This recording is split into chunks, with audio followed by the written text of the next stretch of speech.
Welcome to Films and Stuff with your hosts, Pete Mitchell and Ethan Hunt.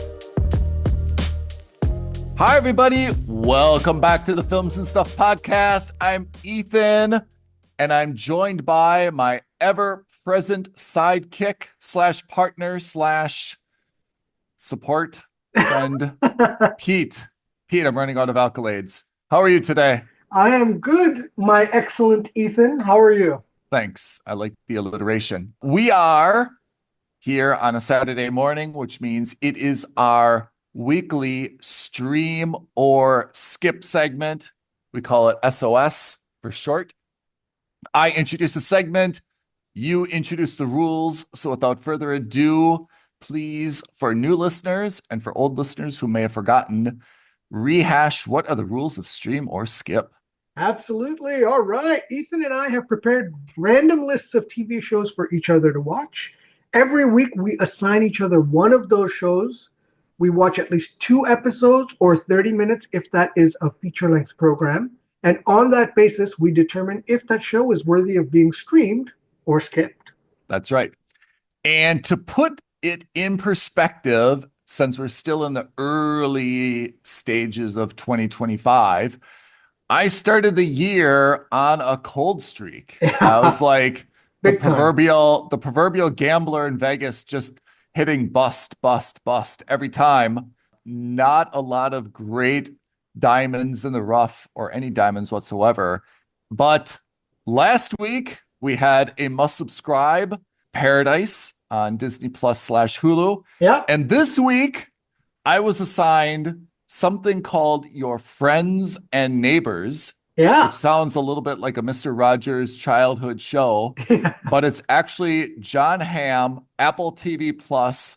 Spoiler alert, I have given it a must subscribe, and I think you watched it as well, and you concur. Is that right? Double spoiler alert, I have as well. All right. Let's rehash what Your Friends and Neighbors is all about. It is Jon Hamm at his peak swarmiest. And I don't know if you remember, but about a year ago, maybe more, there was a Apple TV Plus commercial with Jon Hamm.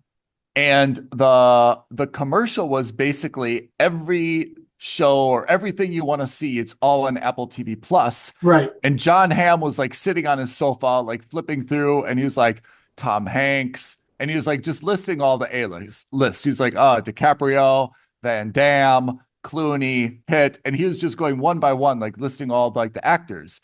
And he's like, no Jon Hamm.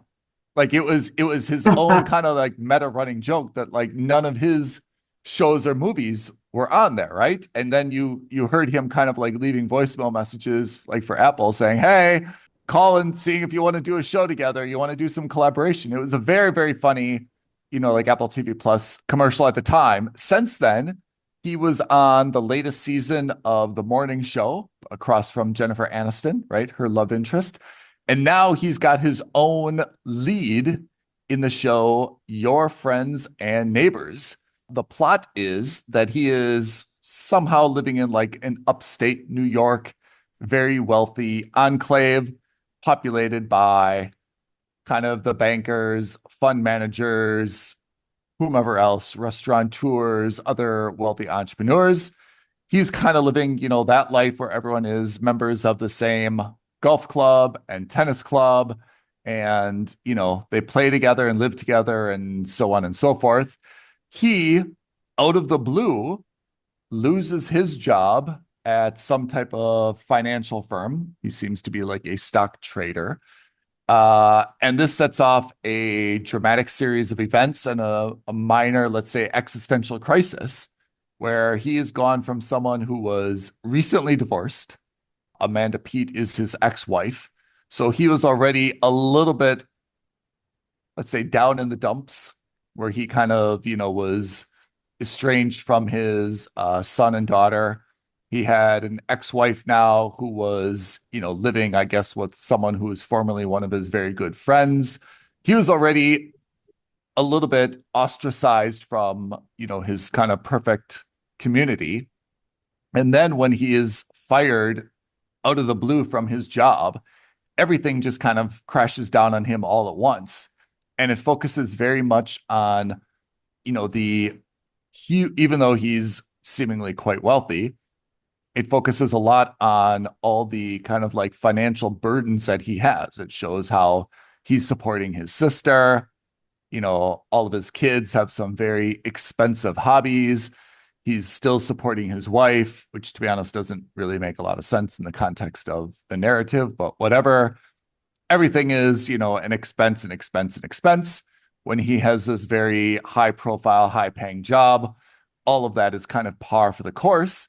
When he suddenly loses his job and seemingly kind of all the wealth that he's accumulated there, like he's a little bit financially unprepared for all of this. So what he finds kind of, I guess he just kind of like backs into it, is he finds that there is a lot of opportunity for him to engage in like petty theft. Yeah. Although maybe not so petty, right? Maybe not so petty. Petty in the sense that he's not like doing smash and grabs. Yeah. Petty in the sense that he's doing very surgical, roaming around, pocketing an expensive watch, an expensive piece of jewelry, fancy bottle of wine for $30,000. Yeah. And he's starting to realize that given, his social standing, given, the relative safety and seclusion of this neighborhood, provided that he's not like busting in windows and vandalizing things, if he's just kind of sneaking in, putting something in his pocket, sneaking out, his perception is no one is the wiser, no one's missing these things. And it's kind of a no harm, no foul, no one's being hurt type of thing. We're starting to see, only 3 episodes have been released. We're starting to see that this is, in a way, I guess, formulating to maybe potentially catch up to him. But as of yet, he does not seem to have been stopped or deterred. And he's starting also very slowly, right? I mean, he's not going in with like the old Santa bag and like filling it up. He's literally just kind of putting one thing in his pocket of his hoodie and walking right out again. Yeah. Yeah. So that is a narrative of Your Friends and Neighbors. The theft angle is kind of you think that it's going to be the A plot, but in a way it's kind of the B plot, where this show is more about, it seems to be some type of commentary on, all of the people, which is why it's called Your Friends and Neighbors, and kind of like the insulated lives that they need, and why perhaps these trinkets of value are kind of like a substitute for them, for, really being fulfilled and happy. And it seems to be kind of going down that path where John Hamm is a character who does a lot of voiceovers, by the way. Yeah. Seems to be realizing that what he thought was really important, the aggregation of golf clubs and bottles of scotch and watches and artwork, is actually probably a little bit more meaningless in the great scheme of things, and doesn't really fulfill the way that, having a good relationship with, your kids does, or your wife. And he seems to be kind of like this now emotional outsider, where he's still kind of like at events as though nothing has changed. And he doesn't seem to be treated any different from his friends and neighbors.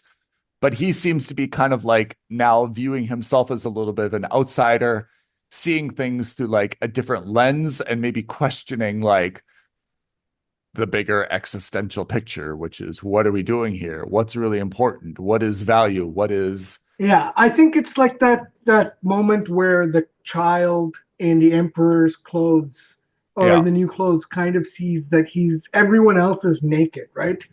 There's a bunch of these 40, 50, 60-year-old men, and they're quote unquote trophy wives living in this very fancy community. And all they talk about is like how they make their millions of dollars, how their wives spend millions of dollars, and how they're kind of collecting scotch bottles. And that's kind of like, this is my life now. Like, I've got nothing else to life except for this. Ham's character, right, Coop, is also, I guess, has a different view, because while he is like breaking into these houses, And when we say breaking in, he's really just finding like unlocked doors, right? Yeah. He's actually, I would say, seeing people's lives in a different way as well, right? So, for example, I mean, he sees, someone's spouse, cheating on them, right? He's seeing, like different things, I guess, within these private lives that's causing him to kind of view the community different as well. So it's not just that emotionally he's opened his eyes, like physically he's kind of seen some things and said, wait, maybe not everything is as it seems that I thought it was. Yeah. And then his ex-wife, Amanda Peet, also seems to be going through her own thing. And I think you're starting to see as well, like her unhappiness and what kind of led to her divorce of John Hamm's character as well, right? She seems to be also a little bit of a focus and, going through her own thing. And I think we're starting to see a bigger picture of exactly, where her unhappiness was in all of this, which begs the question, do we think there's going to be a reunion of I these think two? so. And in fact, here's my prediction for the rest of the season. I think not only is there going to be a reunion, I think she's going to break bad too, and I think she's going to help him. Actually, there's a lot of White Lotus into this, right? Because the opening scene of the series, I guess it would be a flashback, right? Yeah. Or a flash forward or something. And we see Ham has gotten himself into a predicament, right? So obviously things are going to take some turn for the worse one way or another, right? So is this kind of like the breaking point where, his wife gets involved and he's going to seek her out for help, or we're not entirely sure, but definitely things have escalated one way or another based on that opening scene, huh? Yeah. I agree. It would be interesting to see how long this show carries on. Right now, I think it's absolutely a must subscribe. I mean, primarily because of Ham's character, and I'm really intrigued by kind of a lot of the community drama. But is this like a Breaking Bad 3-season show, do you think? Like, can this premise carry it for 3 seasons? I don't think so. I think that at some point, I think it's got to catch up with him by the end of the season, right? Yeah. Because we're starting to see that already. Spoiler alert, like the police have been called in. Yeah. They're not taking it seriously, but I imagine after 1 or 2 more of these reports, they're going to start taking it seriously. And it won't take them long to put 2 and 2 together that it's clearly someone from inside the community. The good thing I like about the show right now is that it's still unclear where the show is going. Yeah. As with most of these kinds of shows, I'm not loving the element of the kids. I have to say, I'm usually one of the bigger anti-kid fans. I think that these kids are not so horrible. I don't know why that is, but until you pointed that out, I have to say I didn't really have a kid issue. Okay. But maybe it's because they've stayed more in the background than usual, or maybe they're just a little bit more likable, or maybe I'm just a little bit more sympathetic to them. But I found that I love the cast, by the way. Amanda Peet, Olivia Munn. I really, really like this entire cast. Like there's no one who I think is like particularly obnoxious or unlikable, but I think that they could do, if they really want this to be a multi-series, it would be good to open it up a little bit and to get to know some of the characters much better, because right now we're really limited to Ham, ex-wife, current kind of girlfriend, financial advisor. Like it's a small world. They need to open it up a little bit. We haven't even seen Lou kind of for an episode, right? Lou would be a good character to add a little bit more to. Sure. So that is Apple TV Plus, Your Friends and Neighbors, starring John Hamm. 3 episodes are out on Apple TV Plus. I think it's a must subscribe. Pete thinks it's a must subscribe. Definitely check it out. It's well worth watching. Absolutely. Okay. Without further ado, let's jump into what you were assigned this week, my friend. So I was originally assigned Inside Man with Ted Danson on Netflix. Oh, yeah. However, we pulled Yes. an audible because the show I watched was the show you were originally assigned That's right. on Paramount Plus called MobLand. Yes. I could not get MobLand on Paramount Plus for localization reasons that we won't go into. But yes, so you took over MobLand, which, to be honest, I initially positioned as a favor, but I think actually it worked out to your benefit. Actually, it did work out because, spoiler alert, MobLand must subscribe. Wow, 2 in a week. Yeah, not just 2 in a week, 2 simultaneously in 2 weeks. Yeah, that's right. 4 in a row. MobLand is, as the name would imply, a show about the mafia. Yeah. But not the mafia that we think of. When we think of the mafia, we really think about like Italian-American, Scorsese style, Joe Pesci, Ray Liotta, Goodfellas. You know, that's the mafia that everyone kind of thinks Sopranos. of. The Sopranos, exactly. This is not the mafia per se, although it is the mafia, but it's a gang in London. It's about 2 gangs in London. Okay, so let me start off with what I think is going to be an immediate hook for you, directed by Guy Ritchie. Oh, I'm in. Yeah, see? Exactly. Rock and rolla. So, I'm in. Unlike other Guy Ritchie shows, however, this is much more drama heavy and less comedy. Okay. But there are definitely elements of Guy Ritchie's sense of humor in there, even though, again, it is much more drama focused because he's more of a director and less of a writer in these shows. Okay. The premise is that there are 2 warring, let's say, gang families in London. Okay. So one is called the Stevenson family, and the other is called the Harrigan family. And like your classic story, they do not get along at all. There's an uneasy peace between them, but they kind of stay out of each other's hair. So the Stevensons are involved in fentanyl, and the Harrigans are involved in other forms of illicit drugs and crime and so forth. Okay. Yeah. Tom Hardy is the main character in the show, and he plays a fixer. He's not a Harrigan, he's not a Stevenson, but he works for the Harrigan family. Okay. But he's widely respected amongst the London underground as a guy, even though he's associated with the Harrigans and even though he works for them, as a relatively neutral fixer. So he's got a lot of respect, and people give him time. So what they'll say is, like, if there's a problem, he's the first to come because they know that he's genuinely an impartial, or a relatively impartial, and more importantly, a level-headed fixer. He's not going to go in there guns blazing. How does he get paid? He gets paid by the Harrigan family. Okay. Yeah, so generally speaking, he gets called in on behalf of the Harrigans. Okay. The opening scene, or one of the opening scenes, is you find out that there's 2 gangs that are fighting with each other, and he's been brought in to kind of bring the peace. Okay. And he's trying to negotiate the peace with them. He said, what can we do to make sure that you both shake hands and apologize? And they both say, we'll shake hands with each other, but there's nowhere we're going to apologize. And then he goes back upstairs. You find out that they're in a very fancy West End London restaurant. The restaurant is shut down, and the head of the Harrigan family is there. And who's the head of the Harrigan family? Pierce Brosnan. Pierce Brosnan. What a great cast. Oh, yeah. Oh, and Pierce Brosnan's wife? Helen Mirren. Whoa. Yeah, Dame Helen Mirren. Fantastic cast. It's a really good cast. So he asks him for his advice. He says, do you think this peace will last, right? Because they're ready to shake hands, but they won't apologize.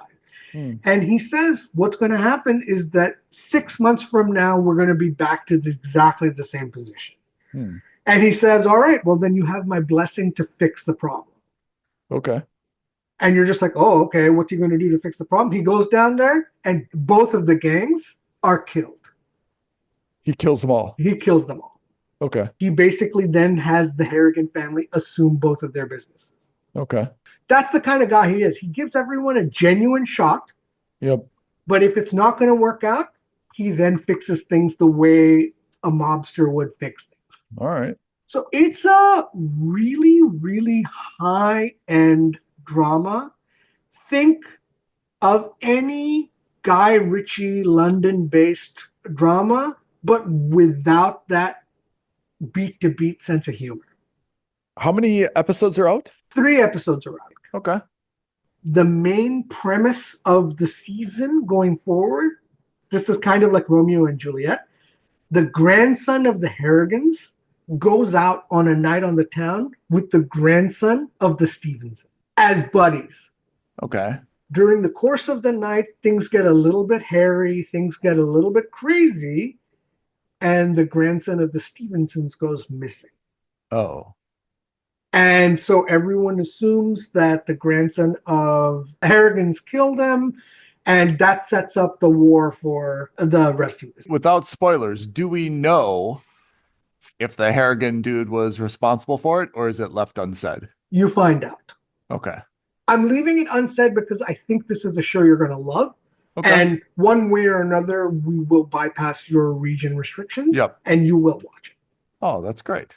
Can we say that Paramount Plus, which I think was a little bit late to the streaming game, right? If you think of like the OGs of streaming, it's Netflix, Yeah. Apple TV Plus. Well, in fact, Apple TV is the most recent one, but yeah. Amazon, right? Yeah.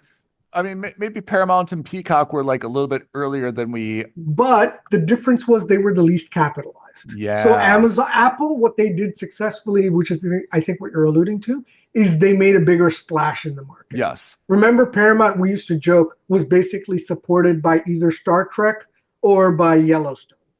I mean, I remember when it was only kind of Star Trek, and I'm Yeah. like, what else is on Exactly. Paramount? And then they got Yellowstone, and then they kind of became Taylor Sheridan Universe. The and now Taylor they've Sheridan got universe. Exactly. Linus and a pretty solid lineup. I mean, a lineup that actually now I think we could probably stack up against Apple TV Plus, definitely against Amazon. When's the last time we watched anything on Amazon? Citadel, Honey Bunny. Bang.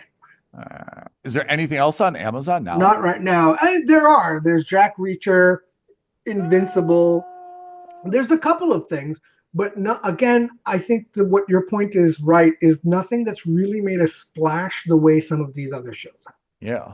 Yeah, and the shows that Amazon has made splashes on have been colossal failures. Citadel, failure. Yep. Lord of the Rings, Yes. failure.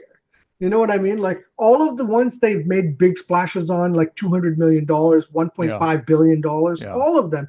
Amazon has definitely tried, Yeah. but everything they've spent big money on has been a colossal failure for them. And Netflix, I feel like is, there's Netflix is your bread and butter streaming platform. It's the most variety. I go to Netflix, I want to say every day, periodically every week. Yeah. And I'm always kind of like, I'll say like when I do it, it's kind of like you've had a long day and I'm the kind of guy who like sits at the dining room table with my laptop. Yeah. And like, I'm just, like eating, right? I'm like, Yeah. okay, I just want to watch something while I'm eating, and I'll go to Netflix on my laptop and I'll be like done with my meal.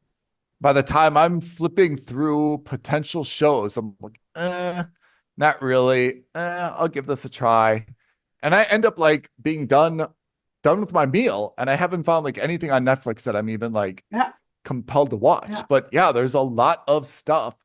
But I can't tell you anything on Netflix that is new or that I really want to see right now. Yeah. I have to give Paramount Plus, not just Taylor Sheridan, but this sounds also very promising. I mean, the casting is fantastic. The set design and the location design, it feels like you're watching a movie. It's proper London, pretty good. I'm loving it. Like the premise is just so. It's 2 warring families, right? Yeah. Because somebody's made a mistake somewhere. Yeah. And the family dynamics on the Harrigan side are pretty interesting, right? Because you've got Pierce Brosnan, who's the godfather. You've got his wife, who's kind of also pulling strings, sometimes to the detriment of the family, because for her, family's the most important. But like, what's important is also performance. When you're talking about a gang business, right? Performance is also important. So like Pierce Brosnan has one family member. He's got a daughter who's like an illegitimate daughter that he had from from an affair, but he considers her his daughter. And Helen Mirren doesn't. So there's a lot of conflict there, although she's really making an effort and she's a really smart one. And their genuine son has really fudged things up in the past. But Helen Mirren kind of overlooks that because he's biologically theirs 100%. You know what I mean? Like What that. you're describing kind of makes me think a little bit of what we saw with the family in The Penguin. Yes, Yeah. absolutely. So we've got to see MobLand. I've got to see MobLand on Paramount Plus. Yeah. And that means we have, as we pointed out, have had 2 consecutive weeks. Last week we had Paradise and The Studio. Yeah. Must subscribe, must subscribe. This week we had Your Friends and Neighbors and MobLand. Must subscribe, must subscribe. Do you think we can keep it going for a 3rd week in a row? I think you can. I'm more skeptical. Yeah. I'm not skeptical because I think it's a bad show. I'm skeptical because it's on Netflix. I am watching a show called Running Point. Yep. It's based on the Los Angeles Lakers. Ah, Not even like lightly. The executive producer is Jeannie Buss, who, as you know, is the owner of the Lakers. right. So that is yours. I have Dope Thief. Yeah, that's right. On Apple TV Plus, I am highly excited. I think this is going to be a fantastic show. So what I understand about Dope Thief is that, do you remember The Wire Yeah, and the character Omar? yeah. Omar's profession, shall we say, was he was not just a thief, but he would thieve from like drug dealers, right? Like his thing was to break into like crack houses, or I don't know what the word is, but he would break into places and he would actually steal from the drug dealers themselves. That was his thing. And I understand that Dope Thief is the same premise, where these guys are basically also targeting like small time drug dealers. And apparently they bite off more than they can chew, where they apparently think that they are stealing from small time drug dealers, but either they're bigger or the cartel or something directly, and then chaos ensues. Yes, exactly. So that's on Apple TV Plus. Cinema wise, you and I historically went to a lot of cinema. Yeah. There is nothing out. Am I making this up? No. I mean, look, it's not that there's nothing out, but I think there's nothing of huge interest out. Yeah. So there's been a couple of movies, like Minecraft is doing incredibly well, but I don't think that's up your alley. Is it up your alley? Kinda, but only because I played the game. But even then, like, I don't think it's going to be that strong for me. I have played Minecraft, by the way. Oh, okay. And I find it intoxicatingly relaxing. Yeah. To the extent that I love the music. I could absolutely play Minecraft for 2 hours. My complaint about Minecraft is twofold. One, at the end, I've just wasted 2 hours of my life and it's gone, you know? And 2, for Minecraft, I feel like whenever I try to build something, I'm first like fascinated by like building like the foundation. And I start like, okay, like I'm digging trees and I'm trying to get everything at the same level. And then I hit water. And then like I end up that 2 hours, I don't actually build upwards. I'm just spending the whole time like getting my foundation in place and fixing water leaks and like stuff like that. And then at the end, I'm like, oh my God, I've been here for 2 hours and all I've done is created this big hole with water pouring into everything, you know? Yeah. But in terms of being relaxing and enjoying it, if I could just like stop time, the world stopped, and I could just spend 2 hours doing Minecraft, I absolutely would. So I take offense to your statement that delivered in your swarmiest way. It may be up my alley, but not yours. I stand by my statement. So the only way to prove me wrong is for you to go out to the cinema, watch it, and then come back and show me. Did you see it though? Right. To give a little bit of a preview for next week, we have to do our summer top 10 blockbusters. That's right. The 3rd year in a row. That's right. We'll never forget And each year we have a great story, right? Yeah.